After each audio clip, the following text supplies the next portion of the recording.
Hello and welcome to the Back of the Nest Match Report. I'm your host Mike Scott, and with me are Chris Clark, Councillor Chris Clark, and Nick Gillard as we look back at a Friday night under that light that pissed people off and we all signed a petition against down at the Amex. We'll also have a look at recent Palace news, go over listener comments and feedback, and talk about that Brighton fan who invaded the pitch ahead of one of the worst penalties we've collectively ever seen. Gentlemen, how are you doing? How are you both doing? Nick, you good? Yeah, not bad. Finally got some antibiotics, so hopefully I won't sound like a fucking lozenges advert for the next 6 months. But yeah, it was a bit discombobulated by Friday night kickoff. The weekend seemed a little bit strange. Trying to get my head around the fact that the game seems a very long time ago, but it wasn't really. Well, I mean, antibiotics can fix what you sound like, but it can't fix what you're saying, can it? And Chris, are you equally confused by the Friday night kickoff? You doing all right? It was a weird shape for a weekend, but yeah, 48 hours later, I'm just about recovered from the joy of unlimited Harveys on tap. So yeah, I'm feeling pretty good about a point away at the Amex and a lot of pints away at the Amex as well. Presumably you started with the HF as well in a Harvey's pub, right? Well, actually, I met them in an undisclosed pub in Croydon for a few drinks before Nick then picked me up and we drove down to the game. It was good to see a lot of familiar faces. It took me ages because he wouldn't disclose where the pub was. So I visited 16 of them before I found one that he was outside. But the car club was good, wasn't it? DR was on form, wasn't he, Chris? Oh, yeah. I mean, among things, DR asked during the journey who invented light, which was one of the more weird questions I've ever been asked. I mean, last time I looked, it was God, according to the Bible. It's one of the first lines in it. He also asked, is it just me who thought that traffic lights were white and we just called them green? So, yeah, I mean, you have to ask DR to explain that one, but... The fact that he doesn't smoke anything as well is just it's just amazing. Well, I mean, DR, if you follow us on YouTube, then you get to hear the rantings of the genius that is DR Kernaz, and I'm sure you know him very well. Well, let's get on from that, shall we? And let's talk about some Palace news this week. First of all, and I missed this, I mainly got updates on the WhatsApp chat from Patrick O'Connor, but the under-18s, unbelievable when you read about it. So after 10 minutes, this was the fourth round of the FA Youth Cup. After 10 minutes, we went 1-0 up against Wolves. Ola Adebayomi with a goal. And then right up until the 93rd, 94th minute, winning 1-0. Wolves equalise in stoppage time, then go and win 6-5 on penalties. Must have been absolutely gutting for the boys. I mean, if you sat through it as well, it must have been horrible. I can't think of many worse situations for someone to go in other than to say that that's probably pretty character building and all of those kind of cliches. The under-23s, the preview guys already covered their game, but they do have a game tomorrow on the day of recording, Monday the 17th, at home to Chelsea. So those of you skipping work to go and see that, good on you. The women today, at the day of recording, excellent game all the way up to Durham, 2-2 at half-time, ended up winning 3-2, held on for quite a long period of the second half. Goals from Molly May Sharp, Lizzie Wildy, who defender, great goal, and then the winner from Siobhan Wilson. So 3-2 win there. For those of you that went up, and I know there will be a couple of listeners there that will have driven up, that is that's pretty rewarding, I would have thought. I heard of a few people, not least Chewy, previously of this parish, who drove up to Sunderland only for the pitch to be frozen and the game to not go on. So that must have been a pretty rewarding 200-odd mile drive back home. In fact, you'll still be doing it at the time recording, so this is pretty irrelevant. Getting on to signings, because obviously we are in the transfer window. We haven't really talked about it, and not many Palace people have, simply because it doesn't seem like we need that many people, really. But we'll go through what has happened. I'm going to give a go at pronouncing this guy's name, if you two want to correct me. So, the academy player, Adlan Nascimento. Do you reckon that's spot on? Do you reckon that's terrible? It's either that or Nascimento. Nascimento. Okay, yeah. Well, I don't speak Portuguese. If anyone does, do correct us. So he previously played for Peterborough United, albeit I think probably only 1 or 2 games. Debuted for them as a 16-year-old. So obviously a bright talent, has got himself a professional contract. And then Joshua Adai, he's been added to the under-18 squad, the high-flying under-18 squad. So let's see how he does. Exciting times for those gentlemen. They both joined Killian Phillips, who the preview guys talked about before. Doesn't seem to have a Twitter, so fair enough. If you don't have to have one, definitely don't have one. And in terms of loans, James Taylor, decent stalwart for the under-23s. He's gone over to Tonbridge. Has he got a friend there? So that's a James Taylor joke. Don't worry, carry on. Only the old people will get that one. No, you need to explain it now. Like, what's James that? Taylor, the immense recording artist from the 60s onwards, had a big hit with a song called "You've Got a Friend." Is that the song off Toy Story? No, that's what's his face? You've Got a Friend in Me. I can't think of the bloke's name, but he plays the piano as well. But he's very famous. But that's not James Taylor. James Taylor went out with Carole King for a while. As you said, talk about football, for Mike to say who's that. Moving swiftly on. One for the kids there. Yeah, well, definitely. Well, mind you, plenty of older listeners, and probably more than there are young kids listening. So, a fair point for those of you that understood that reference. I apologise. I hold my hands up and say, my argument is I wasn't born. But yeah, this is an interesting one. J. Rich Bagaloo, obviously Australian international, has been let go and he's gone to Atkinson Stanley. I think he probably hasn't come on quite as much as some people expected, and I think it's great that he's got himself a League One club. Palace invested a lot into him. You guys got any thoughts on that? It is what it is, isn't it? It's obviously not done as well as we want. So, in other news, can I mention while we're talking about transfers, what do you make of this Benteke to Burnley nonsense? I mean, people are talking 20 million. Is it worth letting him go for that much near the end of his contract, or would we be foolish to get rid of someone who's become a bit of a ledge for us? What do you reckon? I mean, for me, it's a no-brainer in that he is an absolute integral part of the first team, and the last thing we want is Burnley to replace Chris Wood. Let's see him go down. I've had enough of them. That's my thought, Chris. Yeah, I think he'd be a big miss for us, and we're about to talk about the Brighton game, and I think that in some respects we missed Benteke during that game because you could see that we were trying to play the ball to feet and we missed the out ball, but Edouard just isn't the same at connecting with balls in the air, and we need Benteke in that long out ball option. Yeah, I think that's a pretty good segue to get onto the game. We'll keep you updated on any transfer updates that come through the rest of the month, but I'd imagine there are going to be a lot of under-18s and under-23s signings. So yeah, let's crack on with that, shall we? And we can start with discussing the front three because it was a relatively hot topic before the game. It's not a front three that had started before. So with Edouard in the middle, Elise obviously keeping his place after an incredible game against Millwall, and Eze.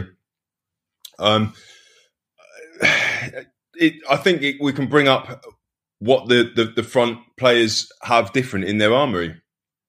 So Edouard, Mateta and Benteke, assuming that Nketiah's not going to be a January signing, could well be the three for the rest of the season. So Andy the twat, said Mateta made a difference when he came on. Link-up plays, holding the ball, should have started. Generally, that's what Benteke does. Andy Hogue said, I can't believe it, but is it worth keeping him?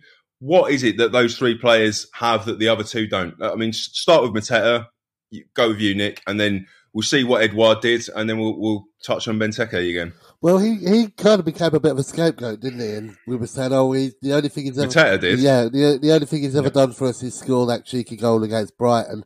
But really, it seemed that he just didn't have enough game time. And the more game time he's having, the better he seems to be becoming, which is, that's going to happen anyway, isn't it? So, yeah, perhaps he'd have been better off starting. But looking at that front three that we did start with, it's kind of what we dreamed of, isn't it? It's the dream three that we've spoken about in awe since they've all kind of signed for us. So it's good to see that for the first time. Though perhaps not against Brighton, perhaps we should have done it against Hartlepool. But with players out at AFCON, I know we're going to talk about that in a bit, but Leeds must. So, hopefully it will gel a bit more. But so Edouard would have been your starting player, yeah? Possibly on the wing rather than in the middle. I'd have started with Mateta myself.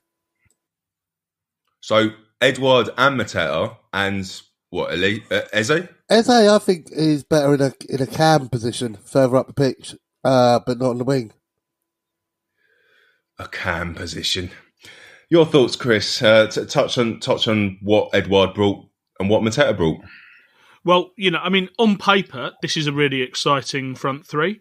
And Elise definitely justified that starting position. Edouard didn't have his best game. I mean, I like him coming in from the wing. I just think that seems to be a better position for him in terms of how he links up with other players for us. And I think we're better having... we definitely wanted, and I think we lacked, a target player, a target man up front. Whether that was Benteke or whether that was Mateta, for me, that would have been the change I would have made. It would have been not playing Eze, who obviously wasn't fit to play 90 minutes. I know we want to see him play, but I'd rather not be rolling him out when he's not ready to play more than about 60 minutes. He didn't play at his best in this game. So, yeah, I mean, for me, it would have been Edouard on the left. Whether it was Mateta or Benteke would have been a toss-up. But given that Mateta's in form, and they've both got form of scoring goals in this game, they did last year, I would probably have started with Mateta and then had Benteke on the bench ready to double up when they're getting tired. Yeah, fair enough. I think for me, I don't really mind who starts. I thought, considering only going by how bitty games have been against Brighton the last few years, Benteke probably would have been my choice for the hold-up play. And Hambo did say in the last match report, he thought that Mateta was a proper old-school centre-forward that got into the 6-yard box and was confused when people are asking him, what positioning he was setting up for X, Y, and Z. He just said, I stand there and I wait for the ball and I head it. That's a proper old school forward. But, Andy here's thinking that, he links up, holds up the ball well. So maybe there is more to him than we initially thought. Or maybe none of us know what we're talking about. But either way, I think you're right. The Edouard experiment, maybe try it again against Hartlepool, but I do think it was a little bit lightweight.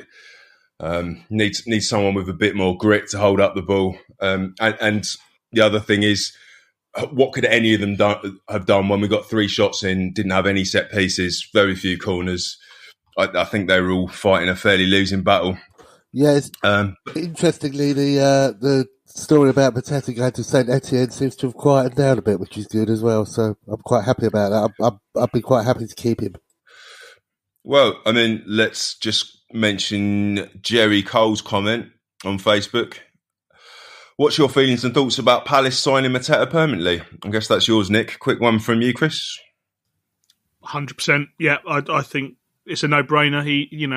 Apart from anything else, Benteke may be on the move. He's out of contract this summer, isn't he? So I think it's, he's clearly got something to offer.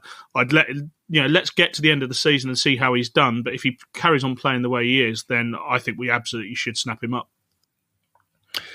Yeah, I'm in agreement there. And just a shout out to Jerry to say that he ended his message with best wishes, which I very much appreciate. There's not enough politeness in social media, so well done, Jerry. I did see him at the game, actually, and he shouted down. He was about 5 rows behind, and he said, "Give my regards to the back of the nest crew." So here I am. Excellent. I mean, yes, very high in our estimations then, Jerry. So I want to ask a question from Dave at Brighter Skies on Twitter. Would we have played further up the pitch if we'd had the missing AFCON players available? Basically, I think let's put that another way as well. What were we missing because of the fact that Zaha, Ayew and perhaps Kouate weren't there? It was tricky because Brighton's main tactic seemed to be the ball over the top, didn't it? And luckily, we were able to deal with that quite well. That's what I noticed more than ever. But I think their main tactic was being much better than us, and we didn't deal with any of it quite well. But I don't know if I'm... Carry on. Yeah, no, that to me, maybe it was where I was sitting because I was right behind the goal and the crossbar was in my eye line, so I was either having to duck down below to see up the other end of the pitch or stand on tiptoe or stand on my seat to see the other end of the pitch. But yeah, you're right, they were a lot better than us, but there were lots of balls over the top that I thought that we dealt with quite well. Perhaps if we were higher up the pitch, pressuring them more, that may have worked a little bit better, but we didn't have enough outballs or skillful players to deal with that. We did sit back a bit and let them come at us, which, you know, as an away team, sometimes you do a bit more often. Yeah. Chris? I think what we were missing was the experience and guile of some of those players. Obviously Zaha's got the head for a big occasion, but, on paper, I would have said that I'd expect us to be playing, really quite high up the pitch when you look at that front three that we'd got playing. We'd got Eze, we'd got Edouard, and we'd got Elise. Those are exciting attacking players, and I would have thought we'd have been playing up high. But that certainly wasn't the case, and I think that Dave is probably onto something there. That what we lacked was the ability to hold up the ball and let players catch up. Once we'd won it in an upper position, and that was pretty transparent. That there just wasn't the backup. Will Hughes is a great player, and I'm really enjoying watching him play for us. But I think we're missing Jimmy Mack quite badly. That's no not a controversial statement by any means. But Hughes is not the kind of Luca Kouate player that we might have imagined he was going to be before we got to see how he plays. He's combative for sure, but that's not what he's good at. Yeah, I'll add a bit there. I'll play the Hambo role. So, obviously, Potter had said to Brighton, make sure you press high. They play out from the back. Let's make sure they have no space. Andersen, very comfortable with that. Gay, very comfortable with that. Mitchell, fairly comfortable with that. Wardy, I think it's never going to be his game. And I think some of the abuse that he got after the game was very harsh. He made a massive error that we were lucky to not go 1-0 down for.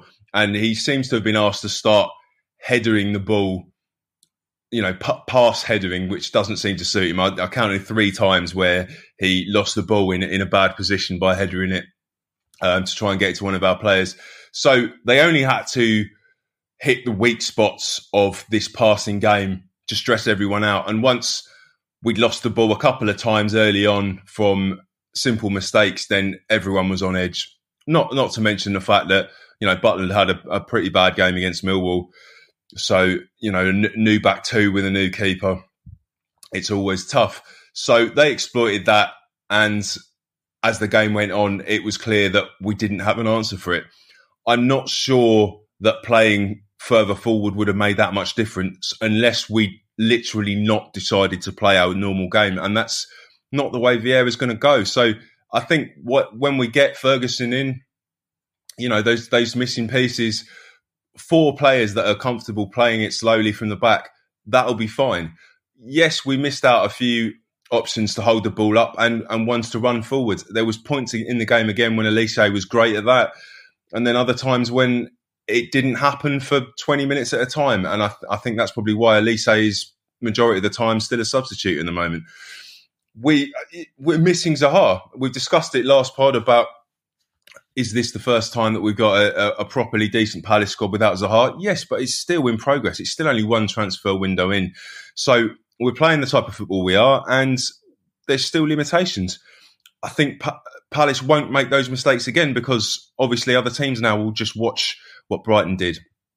Nick? I think Schlupp is the kind of wonky piece in that midfield as well at the moment. I think he's better as a winger. I know he's a utility player who can supposedly play anywhere, but he again looks a little bit lost in there. Until we got somebody who can maybe replace him. I know Milivojevic is coming on as a sub now, and he's said he's had a bit of a difficult time since his dad sadly died, and he's not really come back as strongly as he'd like to. But yeah, Schlupp perhaps is the wrong fit for that midfield. Chris? Well, the other thing I wanted to highlight was, you've mentioned Wardy. I think Mitchell struggled in this game. I mean, if you look at the stats, even the Who scored mentioned that Brighton had a lot of success attacking down the right-hand side. And, I think that's probably partially due to a lack of cover. Because I think he had Eze in front of him, didn't he? So, and Eze was not as mobile as we are used to. When he got his boots on, he could run, but he wasn't, running up and down in the way that someone like Jordan Ayew might do, or Wilf. Wilf has obviously had that trained into him over the years, but I think there was definitely an issue with Tyrick getting caught a number of times, and he needs a little bit of extra help, and he wasn't getting that from this midfield setup, and it's important to note that. Yeah, definitely, absolutely, definitely. And when Tariq Lamptey came on, obviously he shouldn't be at Brighton. He should do his level best to fuck off somewhere better at the earliest possible opportunity. But not only, I think they said he was the fastest player in the Premier League last season. When they measured speed, but also he has tremendous skill, and you can't operate as a single left back without cover. Really strong cover, and Brighton exploited that as well. You're absolutely right. The one positive I would say is it looks like Elise is he backed up Wardy really well, and he's taken to his defensive duties very quickly, and yet again, promising stuff from Elise, and I'm sure it'll only come on leaps and bounds. I'd imagine he's going to get another game against Hartlepool, even if he doesn't start against Liverpool. So yeah, let's cover the defence a bit, and let's cover mainly the keeper. So a question from William Pickering on Twitter: is Butland our new first choice keeper? So I'm going to answer that very quickly, Will, and say no. Great is just the man, and it would take a lot to dispose him. But I wanted to mention the fact that I thought he was far more commanding for crosses. I wasn't sure whether Brighton were just putting in loopier, slower ones. It seemed like they were. A lot of them kind of wasted, and that's the fact that they had so many chances and only scored one, and it wasn't even them that scored it. I think some of their crosses were wasted, but I'll leave the final word to Pethos on Twitter, @Pethos7. We were far better at defending crosses and corners than in previous games, especially from Gay and Andersen. We definitely worked on that.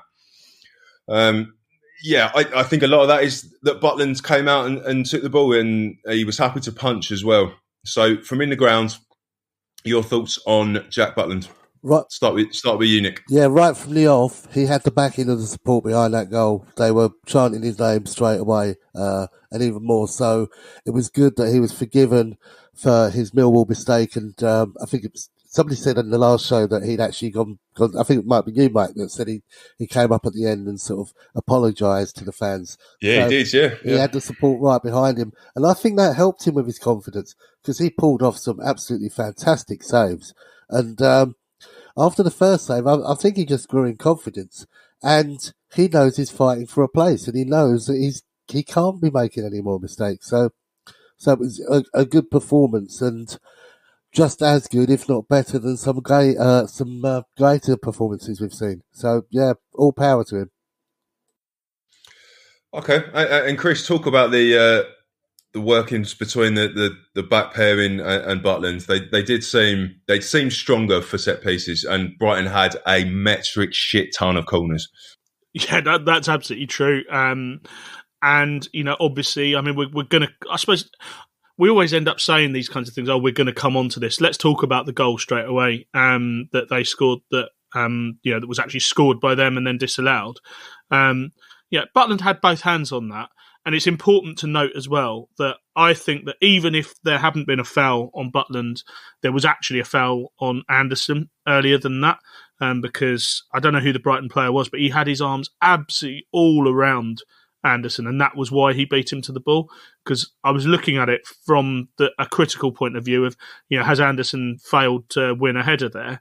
And I defy any centre-back to win a header when they're being manhandled as much as Andersen was being in that case, where the player who won the ball and headed it in to the space where Butland saved it. I really think he had a good game. He communicated with the players around him, and you could definitely feel the energy coming out of him after that penalty save, albeit that it was not exactly the world's best placed penalty. Didn't make it hard for him to save, but the energy that came out of that in the crowd, it was really, really great, because I mean everyone's heads dropped when that penalty was given. Couldn't even see what it was for at the time. You know the way it is with VAR when well, not everyone's head dropped, did they? There was a Brighton fan whose head definitely did not drop. Oh yeah, I'm looking forward to talking about him. Well, just cover that now. Give us the lowdown on this particular specimen of a person. Well, he had quite a run, didn't he? I mean, he had a decent run on him, because he managed to dodge several stewards and get back into the crowd. For anyone who wasn't watching the game, and if you weren't watching the game, why are you listening to this? But a Muppet from the Brighton end, when they had, in inverted commas, taken the lead, they this individual decided to run and give us wanker signs and all sorts of abuse before the VAR call. I mean, risking what is almost certainly a stadium ban for doing something like that, and then for the goal to be disallowed was just absolute sweetness. And he was laughing at us, but he wasn't laughing by the end. Yes, excellent stuff. On that note, actually, I was driving my kids on the A27 earlier, and obviously on the day of recording, Everton are managerless, and there's a big call for Graham Potter to replace him. And a Palace fan rung up. Well, we assume it's a Palace fan rung up, pretending to be a Brighton fan, saying he basically wants him gone anyway, because Brighton are not doing as well as they should be doing, sitting in 9th position. It was very amusing. I'll see if we can get a link to it. I think TalkSport will probably tweet it out, but I'll get it up on the Twitter. It took about 3 or 4 minutes before I think it was Darren Bent worked out that he was actually a Palace fan in disguise. So if you're listening, kudos to you, sir. Kudos to you. Yes, I just want to talk a little bit about Will Hughes.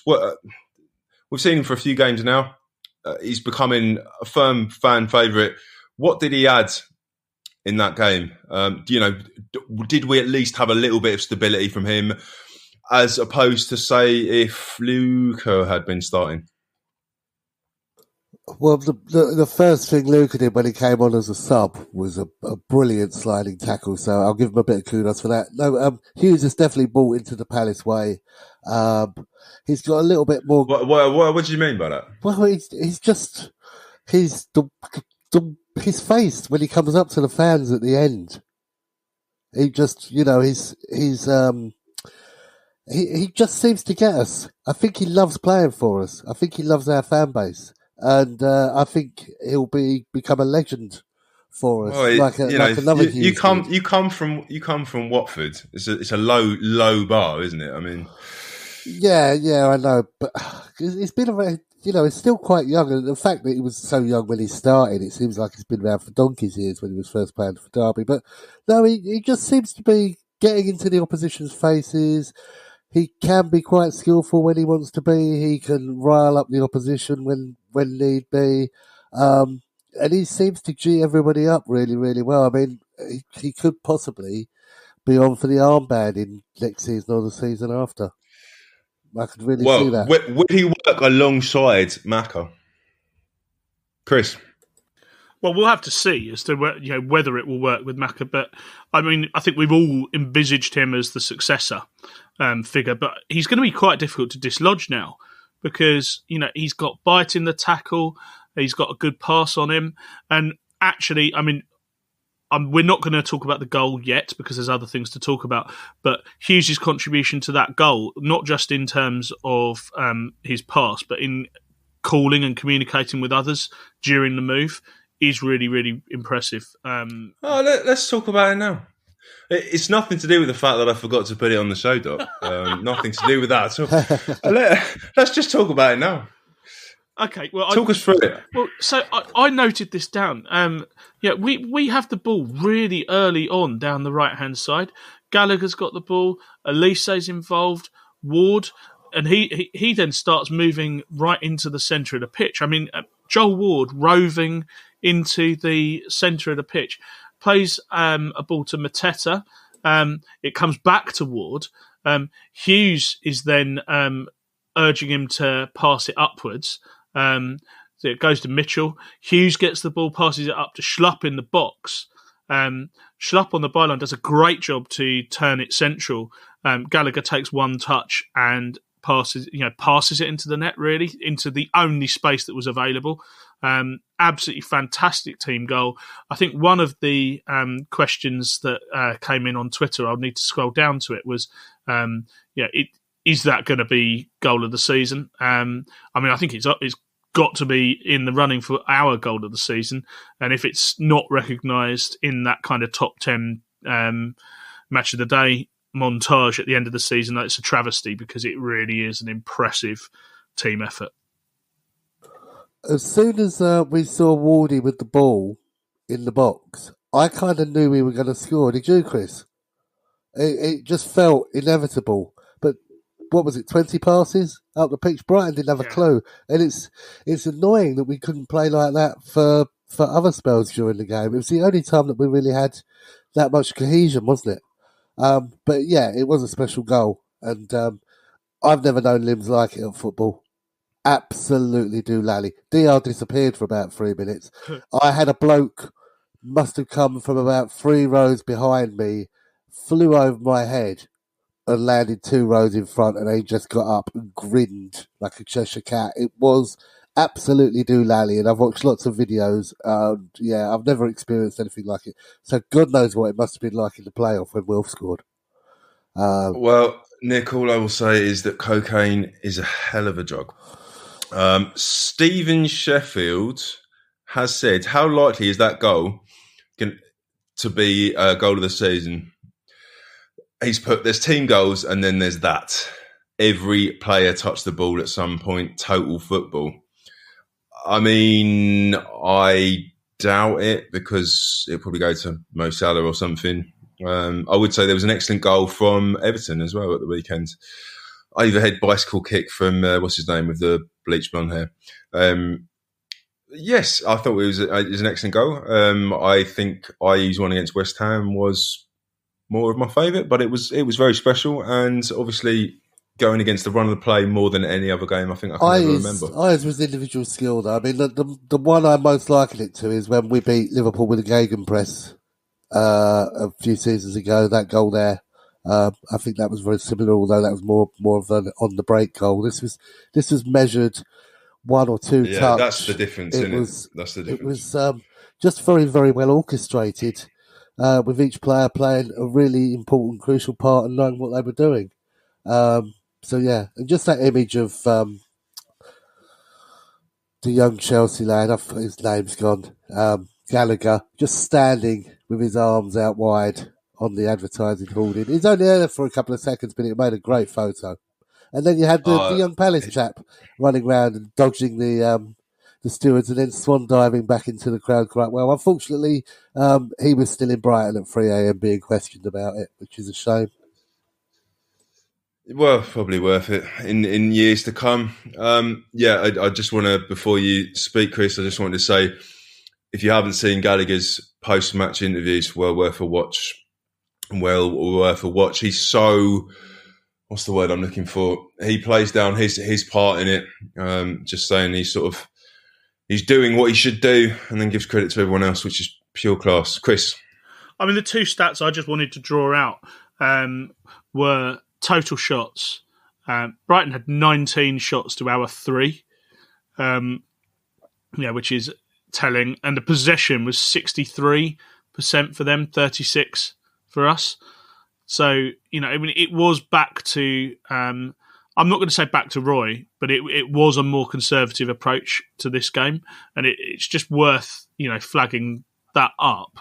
I don't think that was a bad thing, and I think that came out in Vieira's post-match interview as well. He said it was a good point, under difficult circumstances. So, definitely that's the tone we should be taking. I think it's also worth just saying, so two things about Potter.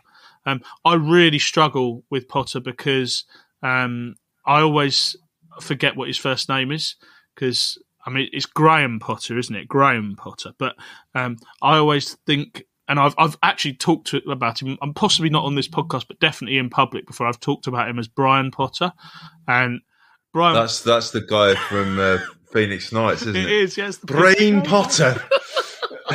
I keep calling him Brian Potter. And yeah. See, that's a reference from within the last 50 years. You see what's happened then. All right. Carry on, Chris. But the main thing that I was going to say is just that I really hope he does go to Everton and is shit there. Because if he goes there and is shit there and simultaneously fucks Brighton up when they're actually having a good season, that'd be amazing. If we could... I don't mind what he does at Everton, but as long as he leaves, that would be excellent. Yep. I'm just going to wrap it up myself then. I'm going to read out Neil Kite's tweet to us. Why didn't we adopt the same gameplay strategy against Brighton as when we played them at home? We were unlucky at home and lucky away. Setup didn't make sense. Game cried out for Benteke, especially with Dunk out. Was he unwell? So I'm going to take a slightly different opinion to the way I saw it to Chris and say I don't think it was a measured Roy-style performance. I think it was a plan that did not work. It went wrong. And what Vieira wanted and what happened on the day were very different. We've played a very similar strategy much more effectively, and it only takes one or two players, because we've only had one transfer window bringing people in. It only takes one or two players to be missing, maybe one or two to be slightly off the mark, and it's a world of difference. There's so much quality in the Premier League. It only takes a couple to be out, a couple to have a duff game. Tyreek Mitchell has a not perfect game, and the difference is huge. All I will say is respect the point and all that. But yeah, we'll leave it there. We'll get on after this to a couple of rumours, and I say a couple and mean a couple, and some listener comments. Right, gents, we've covered most feedback, I think, that we were going to cover, but there's a few more to come. But before that, Stuart Baldwin has tweeted and asked, what do we make about the rumours about Aaron Ramsey coming to Palace? He said, at first I thought he was crazy, but the more I think about it, the more I think he could do a good job for a year or two if his salary is sensible. I'll let you, gents, say something after I said it. I don't think that there's any player that Palace are looking for that isn't a loan, that is a year or two project, really. But, Nick? Yeah, I think it's all about the money, isn't it? And the fact that he's injured quite a lot. Why bring somebody in that's going to be on the treatment table? We don't want another Wickham, do we? He could be good. I mean, we've got one, but yeah, he could be good on his day. I think he could add stuff, but he's not really long term, is he? He'd be a stopgap. Do we want stopgaps in a long term project? And just the fact that the way that Vieira talked about Brighton being further down the road in the Potter project, as he called it, kind of suggests that he's looking at staying at Palace for a little while. I don't know what you made of his comments there and how you felt about that. But Ramsey, like Stuart Baldwin said, if the salary is sensible, perhaps for a year or two, but long term, no, especially with injuries. Chris, do we really need him anyway? Well, I mean, we've just talked about the midfield and whether it worked today. I think we've got a range of really good options. The answer is probably we don't need him. On the other hand, the thrill of seeing someone of that class playing in our colours would be hard to resist. I just don't think it works with the project. We're trying to sign people with resale value, and this is the opposite of that. This is a marquee signing who'll be there for 2 years on a big wage. I can't see it happening, but secretly, I definitely would love it if it did. Yeah, I can't see it happening either. I think if Roy was still the manager, I could see it being more likely. But what the fuck do I know? Any other news? I don't really want to talk about Nketiah again, so I don't think it's anything new. Anyone else that's caught your eye, gents? Any rumours, however ridiculous? No. I saw a clickbait about some striker. I think it was a Spanish striker, but one, we don't need him, and two, I think it was just clickbait rubbish. So I'm not even going to dignify it. Fair enough. And then just a few comments. Then I'll start again with Will Pickering. I didn't read his Cole clip out earlier, but he has asked, should the Brighton pitch invader be given the freedom of Croydon?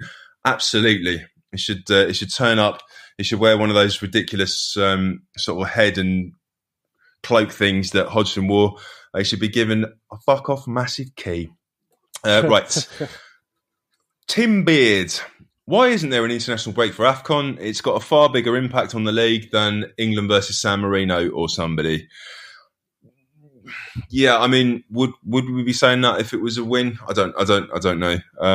Anyone got any quick thoughts on that? I think, yeah, I do. I mean, I think that it's a historic legacy of the fact that this tournament, our league didn't really have African players in it. I mean, I think I saw Daniel Amokachi, I think was the first African player to play in the English league. He was a Nigerian player for Everton back in about 94, 95, and I saw him at Selhurst. It was one of his early appearances, if not his Everton debut.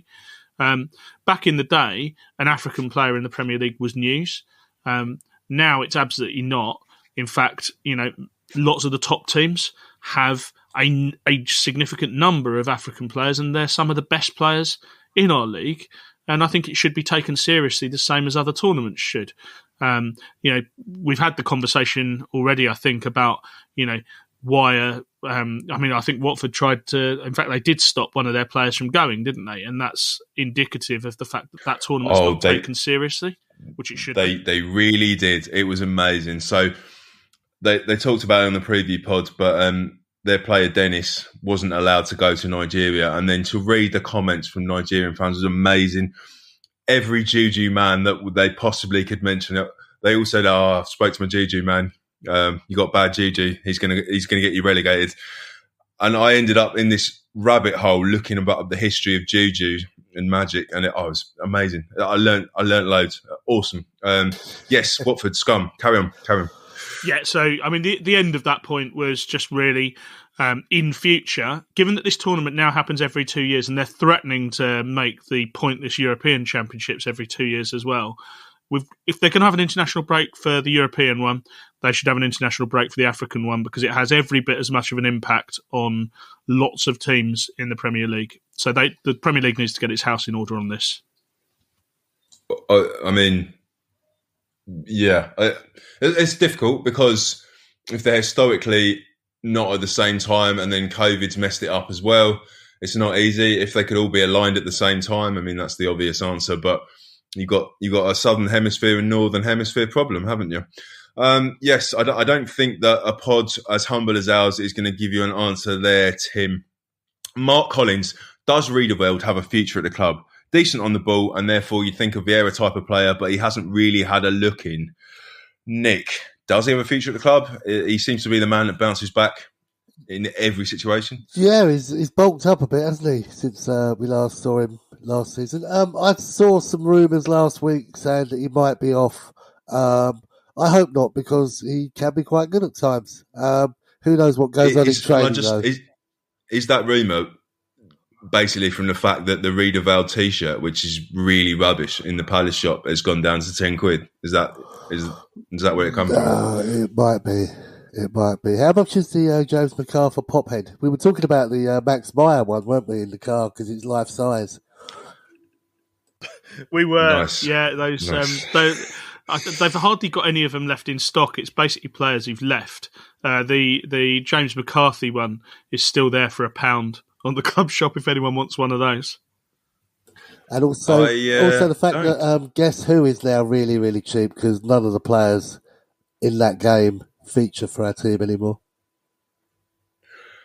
Actually, was in a pub recently, and it's great to see finally well into the 21st century that Guess Who now has an equal amount of female and male people in it, because it was always like 4 women and the rest men, wasn't it? So yes, good work, Guess Who. About 70 years late, but also makes your game harder as well, because if you chose a woman, you were fucked, weren't you? Right, Mark Brooks Duncan. Gallagher said in his post-interview that we set to hit up Brighton on the break. Do you think they deserve enough respect for us to change our usual possession football to a more Roy approach? I'm not sure we did change our possession football, but Chris? I agree with you that I don't think we really changed it that much. I mean, we made enforced changes with who was playing, but I don't think we necessarily tried to change the style. But that said, annoyingly, I do think they deserve respect as a footballing side. As a club, they're obviously not worthy of respect at all. But as a unit that Potter has got playing really damn well, unfortunately, they've outplayed us both matches. So yes. No, they didn't outplay us at Selhurst. They were lucky to get the equaliser. I'm sorry, I'm not having that. Yeah. All right, let's leave that there, shall we? One more question. Chris Chantry, is there a reason both Roy and Patrick Vieira would rather play Schlupp in the centre and Eze out wide when both play better the opposite way round? Nick? That's kind of what I alluded to earlier, wasn't it? It sounded that way. I don't know. I really don't know. I can't get inside their heads, but Schlupp is a better winger. And did he actually go on the wing when we made the subs? We actually had Benteke and Mateta on, didn't we? And we took Elise and Eze off. Who was playing on the wings? Schlupp definitely. We had we still didn't have many or any crosses, but there was a bit of overlap that I noticed. I'm not sure, to be honest. That kind of analness is for Hambo only. And incidentally, Hambo is he's not joining us today because he was detained and he has been volunteering at a dogs trust, a dogs charity. So he was meant to be on the pod, but he got held up because people weren't there. So good on Mr. Hambo.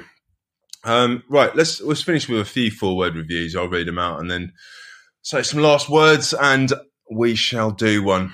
So a couple of forward reviews from our usual post-game Twitter post out. James D Ring. Interesting. Is that your name or is that some Ring reference? It's actually Jimmy. James Okay. Ring. Okay. Sorry. You're not D Ring yet. Although maybe you are amongst friends. I don't know. Just read it out. Yes, we will. Yes, we will take that. I didn't even read it right. I read 5 words. Yes, we'll take that. Sorry, James. At Elliot Westgate. Oh, I've not even read that right. This is a disaster. Elliot Westgate. At Westgate. Elliot, I'm starting to worry. Elliot, come on now. There's some poor teams in the league this year, and they keep beating each other as well. Leif Anderson's forehead. A lucky point stolen. Absolutely, definitely. At Kevin TAE Steph. Have I read that wrong as well? Strangely, I enjoyed it. Really, Kevin? I aged about 3 years. At Parky 10,000. Got out of jail. Yes. At Edmonds Mark. That was bloody awful. Fair enough. Red and blue field. Decent result in circumstances. Neil Kite. They can't beat us. Yeah, unfortunately, we can't really beat them this season either. Martin Carter. Concerned about our right side. Yeah, I think we've discussed that. Chris Gunn. Jack Butland, man of the match, easily. Yes, he won man of the match, I'm assuming, gents? For me, he did. I think he did overall as well. Edward Potter, gross denied by Butland. I disagree. Gross was denied by taking an absolutely shit penalty. Zach S. Sheesh, we scraped by. Carl Tushingham, we missed Wilfred Zaha. Okay, fair enough. And we'll end with Laurie Bullock. Weed couldn't beat us. So, yes, thank you for listening to the show. Thanks in particular to everyone who got in touch. We read them all. We can't necessarily use all your comments. We try and incorporate them all into the show, and I try to read out as many as possible as well. Please keep them coming. It shows that at least some of you are listening. Preview team, we'll be back with you midweek to look ahead to Sunday's home game against Liverpool. Gents, we're all there. Was it a 2:00 game? I believe so. Okay, so there'll be a few beverages afterwards if you want to join us. I was thinking of going back to Croydon for a change. I don't know how you lot are feeling, but yes, we shall be having some beers after the game. As ever, plenty more content for you across all of our social accounts and a wealth of live and recorded shows for you over on YouTube, including instant match reaction and a chance to get involved. Find us on everything by searching Back of the Nest, and like, subscribe and be merry. Until next time, come on, you Palace.